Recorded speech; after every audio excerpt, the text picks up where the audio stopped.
大家好，我是陈明飞啊。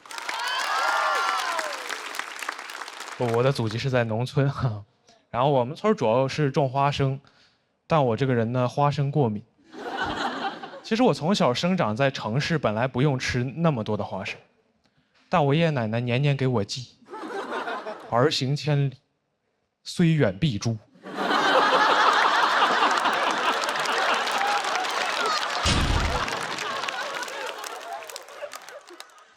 他们寄了，我也寄了。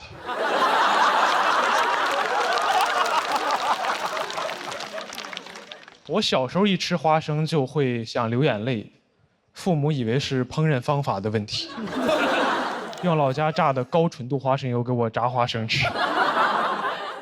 在父母的精心呵护下，自幼体弱多病，家里就鼓励我没事的时候多运动。但过敏症状是这样的，它的症状会随着体内血液循环速度的加快而逐渐抬高，所以我越运动身体就越差，身体变差，家里就让我多运动。后来跑着跑着，我说妈，我好像看见我太爷爷了。我妈说心脏不好，咱就多吃点花生呗。高一那年终于扛不住，第一次休课了。当时是在放学踢足球，第一次休课，不知道身体这些变化意味着什么，但知道不对，想赶紧背包回家。走到学校门口，麦当劳扛不住倒在地上，路人一看，汉堡中毒了，洋垃圾毒害中国人。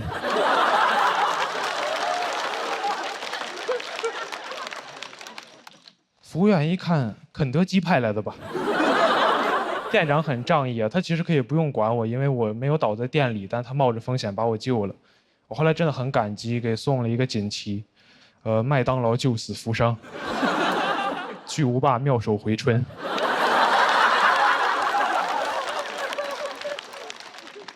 然后就把我拉到了医院，打了激素，抽了血，做了检测。医生说你是花生过敏，最好不要吃，吃了饭后1个小时千万别运动。我当时听着如此精准的作案手法，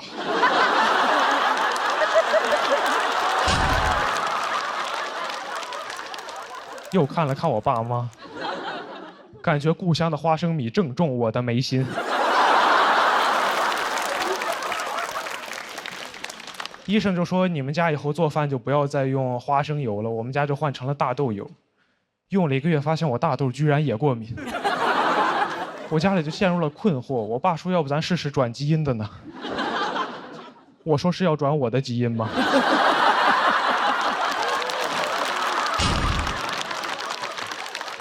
这些年父母就有点愧疚，老跟我说感觉对不起我，不小心喂我吃了10几年的慢性毒药。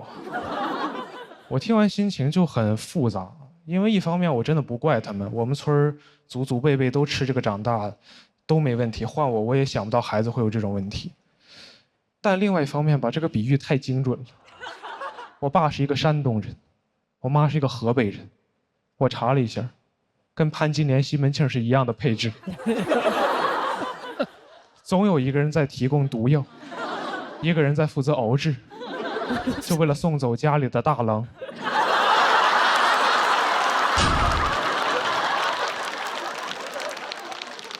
我跟故乡的格格不入，还体现在一些观念性上的问题，总会有一些奇怪的对话发生在我和我爷爷奶奶之间。我印象最深的一次就是我爷爷跟我说：“大孙子，你学习成绩好，就是因为你太爷爷埋的特别好。”我说：“怎么我内卷解决不了的问题，我太爷爷躺平帮我解决了？”我爷爷就说当年下葬那会儿选的分风水好，叫状元坟，说我靠这个分能轻轻松松上清华北大。我不理解我爷爷为什么要告诉我这件事，因为如果我信了这个逻辑，我也很难想着感谢我太爷爷，我应该只会想用我更多的祖宗实现我更多的愿望。我说爷爷，其实我还有几个愿望，你能再为我燃烧一把吗？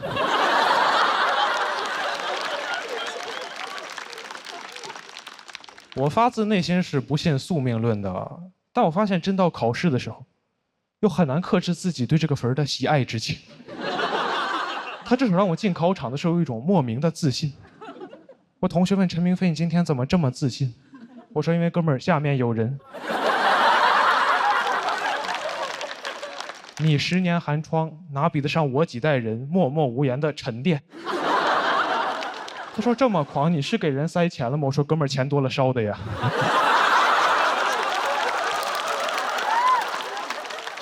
就因为有这个状元分，中学几年一直非常的自信，直到我高考那年，村里修路，把我状元分给刨了。我说谁把我的宝藏人脉带走了？当时要开棺，然后迁到新祖坟，发现很多祖宗埋太久了，棺跟遗体都变成泥土，没法再真的完整的扛到新祖坟了，就搞了一辆挖土机。很多乡亲没用过，开的不熟练，那个铲斗啊晃得跟颠勺一样。我的祖宗走一路掉一路。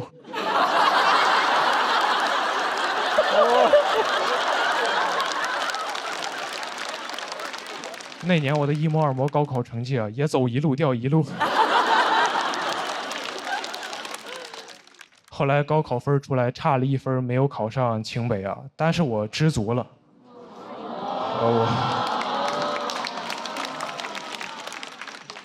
确实知足了，因为我知道我太爷爷他已经尽力了。一个破碎的你，怎么保护一个破碎的我呢？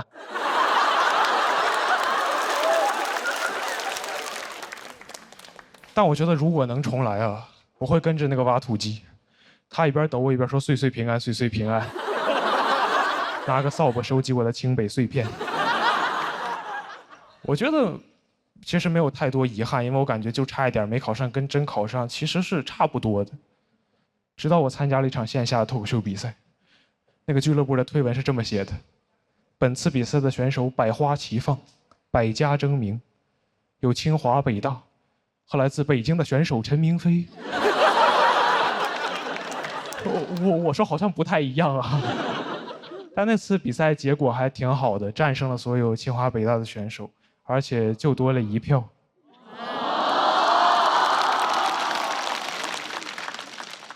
我当时看着那1票，我说是你吗？但太爷爷你帮错比赛了呀。谢谢大家，我是陈明飞。大家好，我是陈明飞啊。我现在是一个大学生啊，今年大2。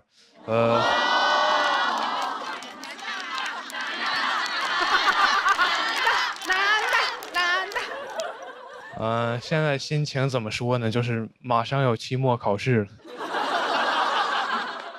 我念的是中文系啊。我发现有时候我很难跟人解释说我们这个专业它究竟在学什么。就有一次我印象很深刻，我坐火车上学嘛，路上很无聊，有一个阿姨就说：“小伙子，你大学学什么的呀？”我说：“阿姨，我学中文的。”阿姨说：“那你学的挺快呀。”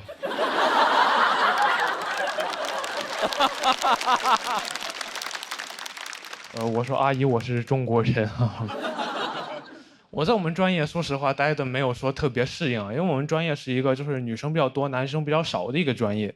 我记得有一次我参加学校举行那种跳长绳比赛，进了我们队的微信群，发现就好像只有我一个男生。那天体委在群里说的是老婆们集合了。我说这儿还有一个人类呢。体委可能没反应过来啊，说别人都没意见，怎么就你有意见？但后来那天活动现场，他发现确实是有一个男生啊，所以那天我们夺冠之后，他发的朋友圈里就表现了对我的尊重。他说我和老婆们和陈明飞取得了冠军。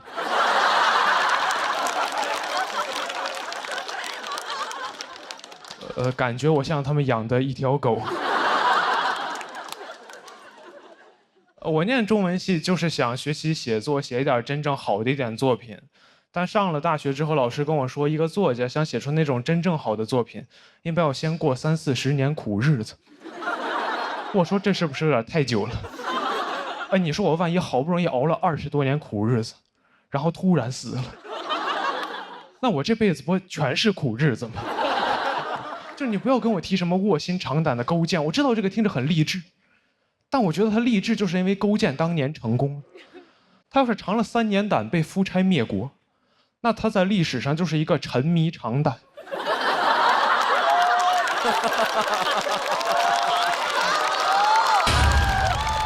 导致亡国的变态了。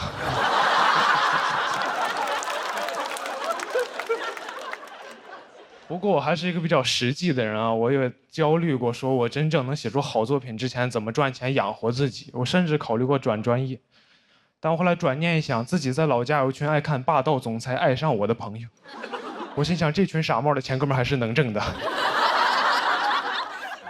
一个做着这么一个几千年的行业，它能有什么问题呢？然后我大2那年呢 ，AI 会写小说了。我当时的感觉就像，我感觉自己像那种晚清刚进宫的太监，一个阉人。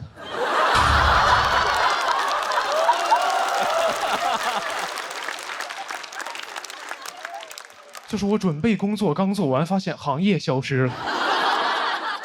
我当时感觉自己被时代所欺骗了，因为我印象很深刻，我报志愿那会儿，全网都在告诉我，文艺就是人类面对 AI 的最后一道防线。我说怎么2年就被打爆了？你 AI 用的不是 C 语言吗？怎么先把汉语言取代了？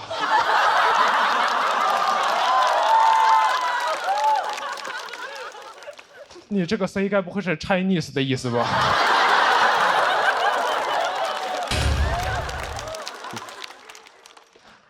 我很痛苦啊！我去问做 AI 的朋友，我说你跟我说实话就行，我们做这种行业会不会被 AI 取代掉？我朋友跟我说，以后说不好，但现在不会，因为 AI 刚开始学写作，它短期内比不上你。我说这怎么可能安慰到我？我也刚开始学写作呀。我跟 AI 同时开始，你猜我俩谁学得快一点？该不会是我吧？很难受啊！我去年年底参加了一个大学生的短诗创作比赛，发现有个赛道已经叫 AI 赛道了，要求我们的作品展现出那种人机协同的美感。我说人机协同，我小时候不是管这玩意儿叫作弊吗？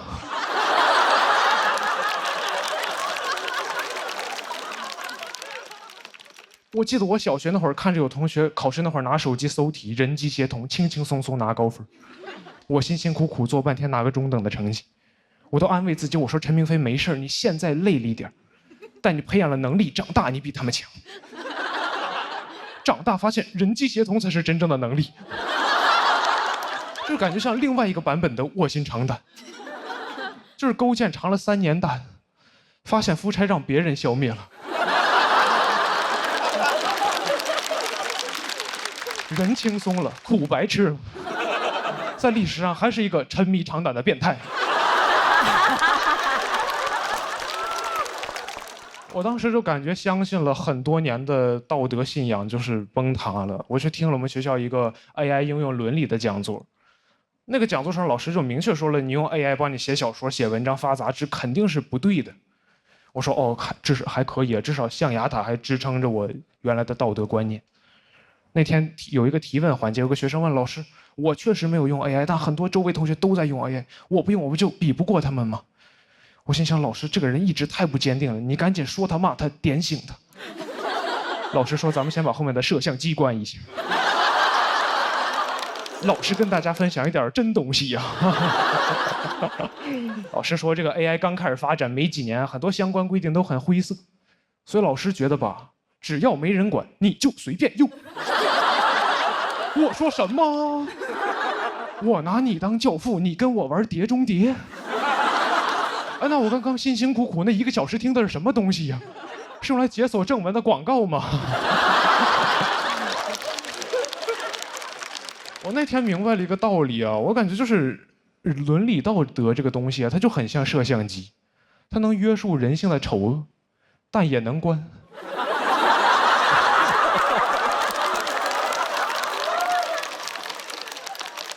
我现在感觉自己就是，我明白 AI 是好东西，我知道它是时代在进步，科技在发展，历史的车轮滚滚向前，但我不在车上。我感觉我像那种电车难题里被捆在铁轨上的那个胖子，就只不过时代的电车不会遇到难题，就可能有列车员通过监控看到说列车长前面好像有点人，咱要不要停下来等等他？列车长说就那么几个人，你把摄像机关上不就好了吗？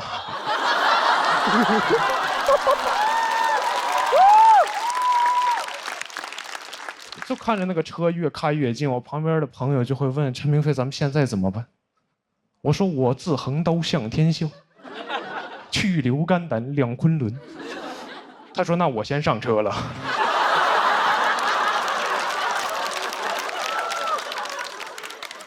人越来越少，我看着电车过来，我也很害怕。我就躺在那儿，我说：“等等，这儿还有个人类呢。”他说：“别人都没意见，怎么就你有意见？”谢谢大家。大家好，我是陈明飞啊。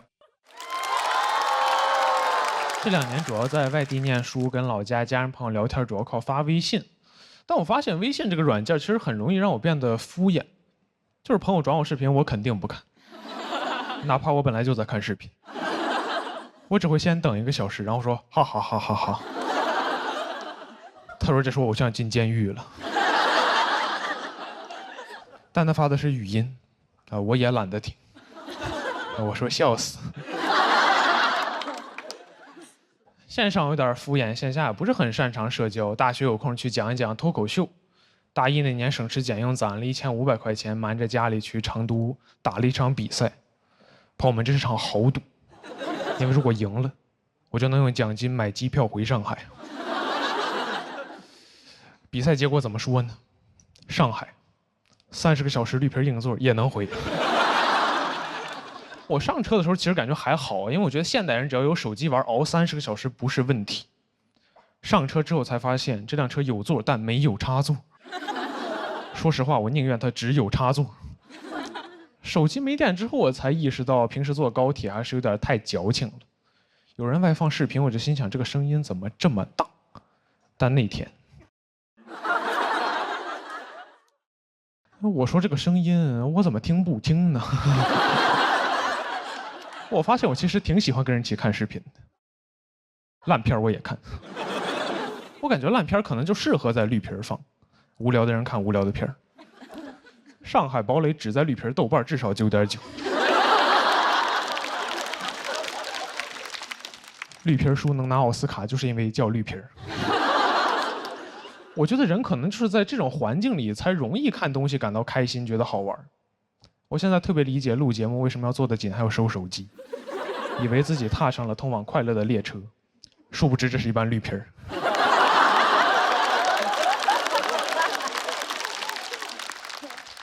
但手机陆续都会没电，车厢里会进入真正的无聊。我发现人在真正无聊的时候，平时你觉得奇怪、不合时宜的人和对话也会显得很有趣，甚至有点期待。我当时对面也是一个大学生，印象很深刻，跟我说的第一句话是：“你知道吗？可乐喝多了会让人不孕不育。”这要在微信上，我立马拉黑他。但当时在绿皮上，我说：“可乐还有这种功能呢？”闲着闲着，你展开说说。这里的对话就是完全不敷衍，甚至有点冒昧，但没人在乎。周围人的家乡籍贯、情感经历我一清二楚。我甚至知道一个大哥有扁平足。我当时觉得，如果东方快车谋杀案发生在一辆绿皮上，根本成不了悬案。警察上车随便问个人：“你知道谁干的吗？”我知道。他刚才太无聊了，自己告诉我。在这里聊天，只要足够久，你总会说几句平时不好意思说的真心话。我觉得现在很多虚伪的社交场合，如果在这里办会好很多。比如面试，待6个小时，来面试的 HR 都说实话了。对不起，我学历造假。没关系，其实我们周末也上班，依然般配。只要你说真心话，一定有人真心听，也不用担心没有话聊，因为每一个新站总会有一些新人上车。我们会和他一起看电影，直到他的手机没电。然后我就想怎么再跟他开启一段新的对话，怎么说比较好呢？我说你知道吗？可乐喝多了会让人不孕不育。我发现这句话在车上的意思其实是你好，只要他听完没有骂你，就算通过好友申请了。我越想越觉得这其实是一个非常厉害的一个开场白啊，因为它足够纯粹。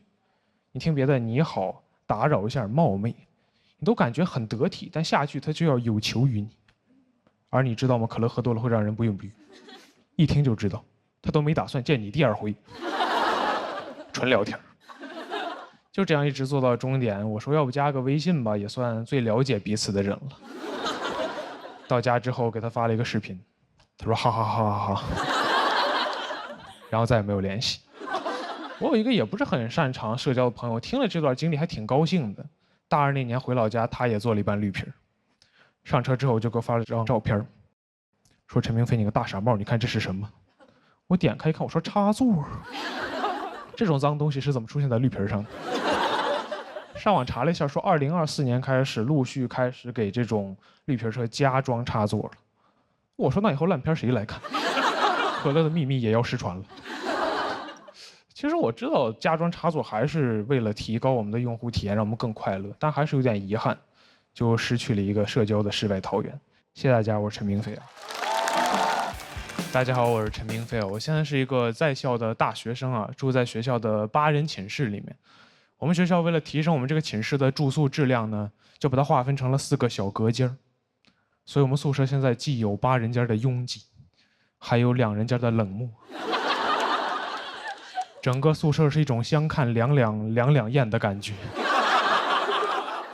真的很冷漠。我们那个301家人群里从来没有人说话，只有群收款。关键也不告诉我为什么收款，也没有人去问。我这想哪天我要缺钱了，完全没有互帮互助，一人一个垃圾桶。30几平的房子里面8个垃圾桶，我在上海一条街上都最多见到2。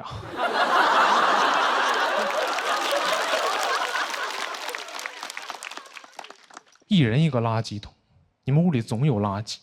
宿管查寝说你们屋里什么味儿呀？我说可能没有人情味儿吧。2人小屋关系还可以啊，但这学期也有自己的矛盾。我室友这学期突然染上了一款枪战游戏，而我这个人吧又偏偏不太懂事儿，需要睡觉。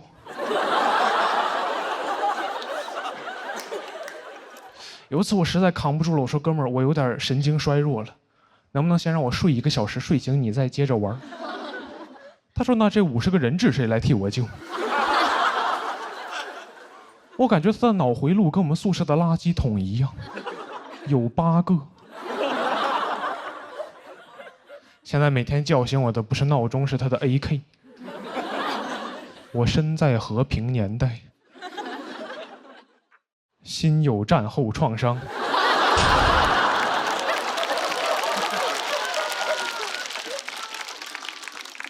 也试过戴耳塞，发现没有什么用，因为打枪战的人他不光声音大，他的语言体系还非常的单一。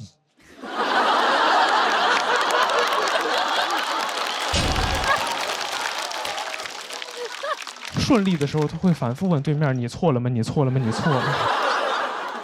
不顺的时候他会说哥们儿我错了我错了我错了。耳塞会吸收70%的音量，我躺在床上就感觉有人在跟我耳语。你错了，你错了，你错了。我错了，我错了，我错了。吾日三省吾身。宿舍有些冷漠和一些负面情绪，大家都想跟亲戚朋友骂一骂舍友，我觉得能理解。但我是一个北京人，我只会普通话。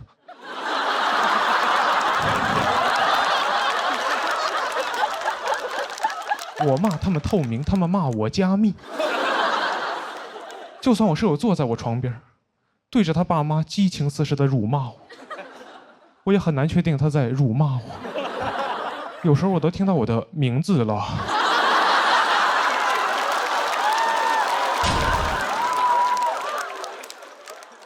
到我这儿就完全不一样，有时候我都没有辱骂我的舍友，我就给老家朋友打了个电话，一不小心没戴耳机，开的外放。我朋友说陈明飞，你那傻帽舍友还天天唱歌吗？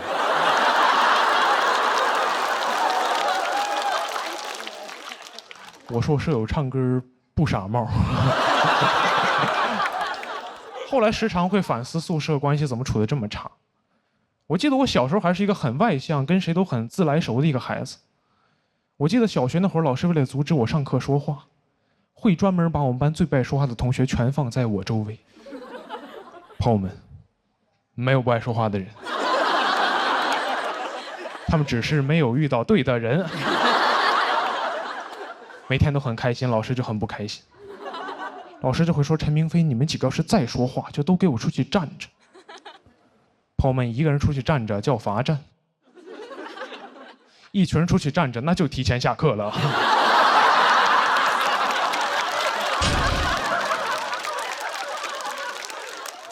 小学生活就是不想上课就说话，一说话立马能下课。表达总有正反馈，你就特别爱表达。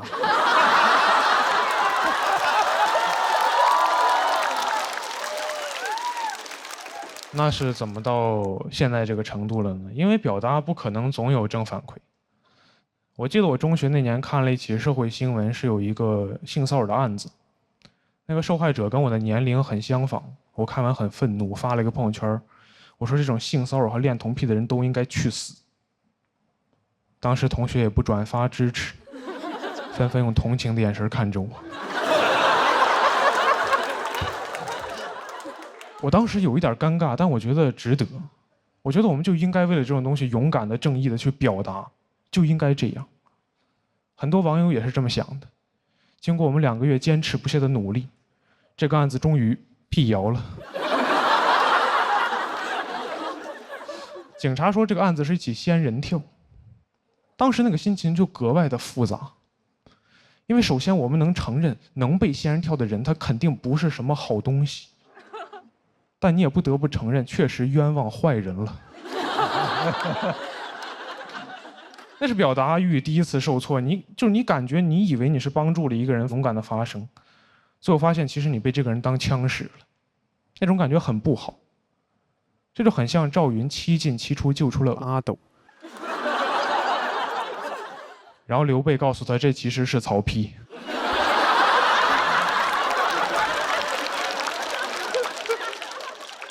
赵云就很勇敢地参加了一起拐卖儿童的案件。所以为什么都说子龙一身都是胆？因为可能确实没有长脑子。这件事给我留下的影响就是，我现在有时候很想说话去解决问题或者拉近关系的时候，我不敢说话，因为我怕我不了解事情的全貌。比如有时候我很想问我的舍友：“你天天打枪战声那么大，是没有功德吗？”我又怕他说，因为我10岁那年在战场失去了一个战友。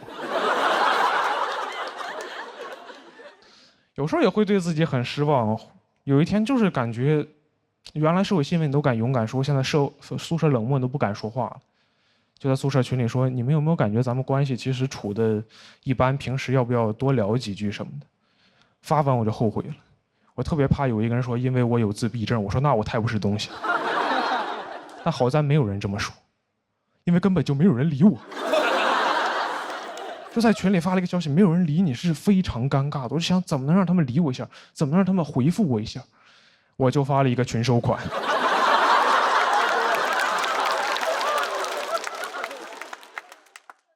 然后再也没有尝试过沟通。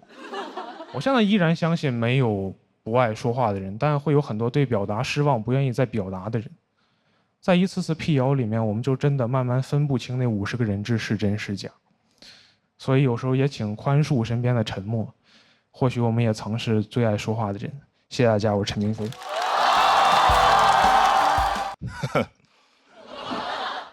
好，大家好，我是二维码啊。我有一个儿子，5岁了，最近不太喜欢他，因为他非常的肥胖。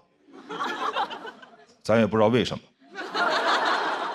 啊，你们挺道德感挺差，你们啊，哎，我这样想啊，朋友们，不是我胖，我儿子就活该得胖，我胖是因为我有不良的饮食习惯，而我对我儿子的饲养非常的科学。他上幼儿园之后就住在我妈家，周一早上起来，我妈给他做好了早饭，他吃完了早饭送去了幼儿园，我就知道了这个人呢得吃早饭。到我单独带他，我就带他出去吃早饭。我每次都确保他吃的一口都再也吃不进去了，把他送进幼儿。哎，我觉得我是一个就是有责任感的父亲。我这样做2年多的时间，最近他上幼儿园大班了，我偶然的得知他们幼儿园呀有早饭。我说完了，你知道你做的多可怕的事情吗？当一个人从3岁开始，每天吃了早饭就去幼儿园，到了幼儿园就吃早饭，就会在他脑海中种下一个坚定看法，说这个人呢，就得吃2顿早饭。当你有了一个儿子，你就会发现事儿太多。那天我回家，我发现我儿子在幼儿园让人打了一顿，这是很多男人不能接受的事情，这是他们人生的底线。但是我可以接受，因为我觉得我儿子嘛，他毕竟不是我本人。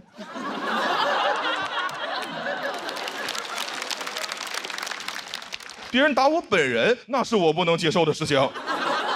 但打我的儿子，对我来说只不过是一个令我难以接受的事情。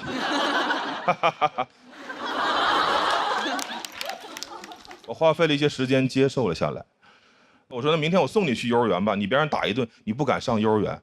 他说明天不用上幼儿园了，因为老师说他受伤了，得在家里边歇2天。这是我不能接受的事情，这是我人生的底线。我作为一个5岁孩子的父亲，我对他唯一的要求就是给我尽可能多的去上幼儿园。朋友们，世界上为什么会有幼儿园？咱们花那么些钱去雇佣一个机构，当然是让他们去干那些咱们自己不爱干的工作。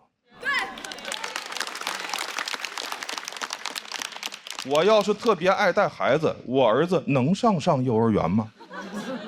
哎，朋友们，而且孩子需要幼儿园吗？孩子需要父母，是父母需要幼儿园。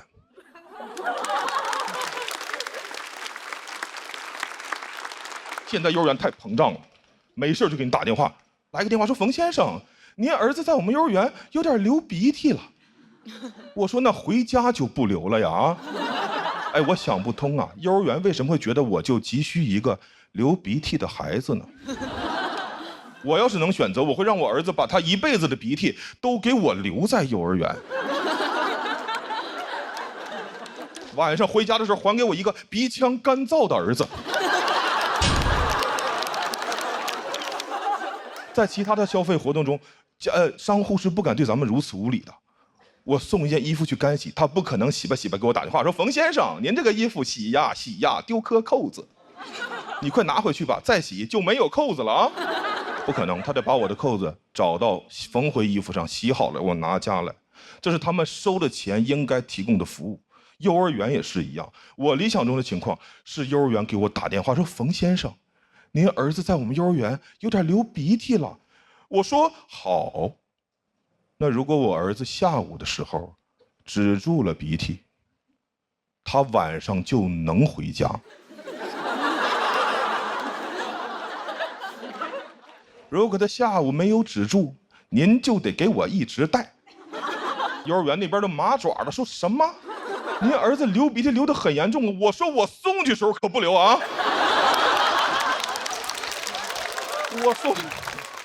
我送去时候是一个好孩子，是你把他玩坏的，你就要负责修理。幼儿园那边还想狡辩，我直接就把电话一按，电话卡拿出来掰了。家里边房子一卖，让幼儿园再也无法得到我的音讯。园长这几年得带着我儿子求医问药，把他恢复正常了。同样的是，就同时间，我在我自己家小区楼下吃完了晚饭，拉着我女儿的手，饭后散步，会偶遇同小区的家长，他们会问我说：“哎，冯先生，您儿子呢？”我说：“我呀，没有这个东西。”谢谢大家，讲到这儿，谢谢大家，我是二维码。大家好，我叫贾德玉，我现在在读博。我在新加坡读博读了很多年，现在已经是第6年了。6年的时间全部投入在一个项目上，最后论文能不能发表也不知道，就感觉读博真的很像赌博。建议大家不要轻易去东南亚做任何事情，校园区域也是一种园区。我的专业是人工智能，就爱听这一声。人工智能和人的智能不一样，因为人工是 man made 的，而人是 woman made 的。我妈妈不知道我每天在干什么，我就给她解释嘛。人工智能的其中一个方向是教人工智能学人，并且在一些场景下装人。说完我也觉得挺困惑的，我们人类不是可以直接造人吗？为什么还要先造一个人工智能，再让它装人？人造人不如人造人造人工人。我妈也不理解，她说你读博读了这么多年，就是为了造一个假人。你要是去造人，1年就出来了。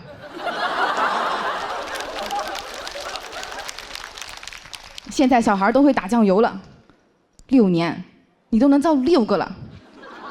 我说妈，咱家应该也不需要这么多酱油吧？而且生产人性价比确实有点低，养孩子6岁就打个酱油，养人工智能就不一样了。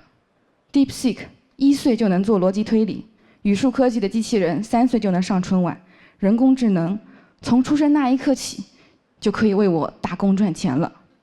反正也没有未成年人工智能保护法。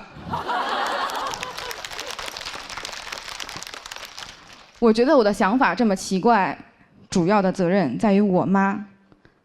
用人工智能的话来说，就是我的开发者。有人说我爸也有责任，我爸他只是提供了一点训练数据，而且他的训练数据里面还有许多脏数据。他一次提供几千万条、几百万条，有用的就1条。我们有一门课教人工智能，在这个课上，老师用人工智能布置作业，学生用人工智能写作业。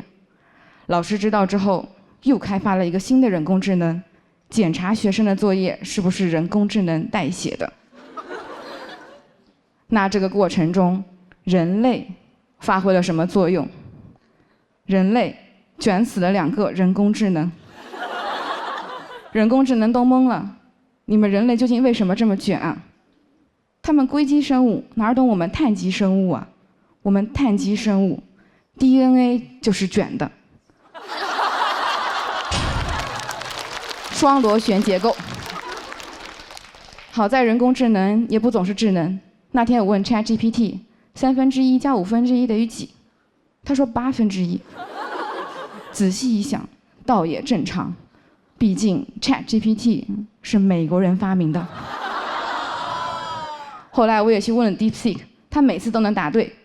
相比于 ChatGPT，DeepSeek 训练过程中多了一个强化学习的环节，就是让他去刷题，做对了加分，做错了扣分，他就学得很好。真是棍棒底下出 AI 呀！妥妥的东亚式 AI。虽然没有问过，但我感觉 DeepSeek 配得感应该不高吧。也不知道 ChatGPT 回家会不会挨骂呀？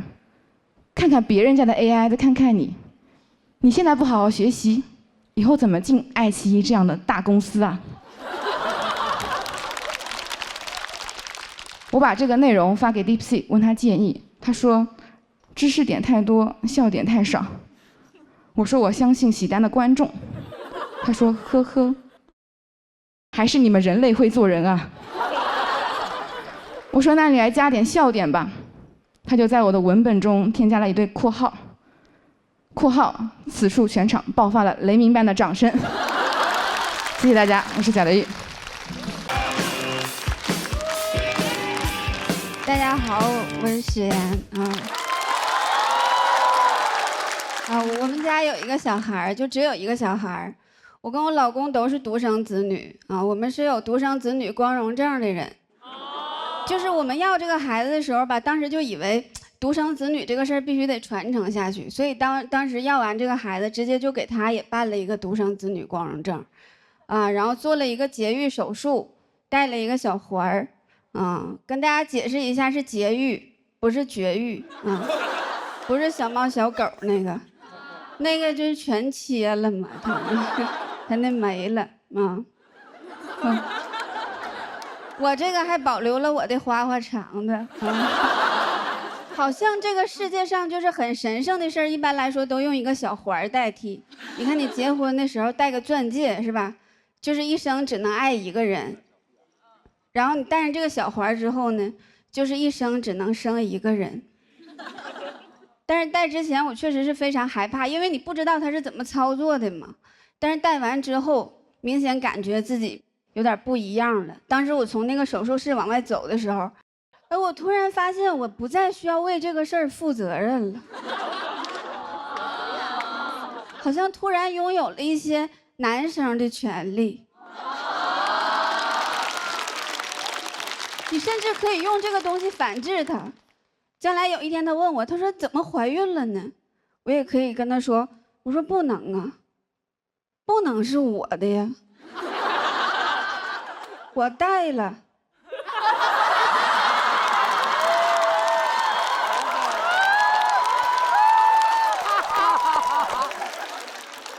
当时医生就跟我说，他说这个东西能管10多年啊，但是戴上没2年就开放3胎了。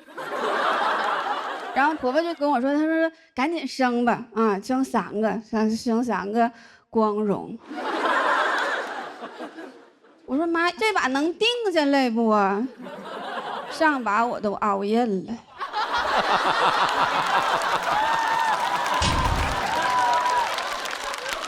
但是我也不是没心动过，因为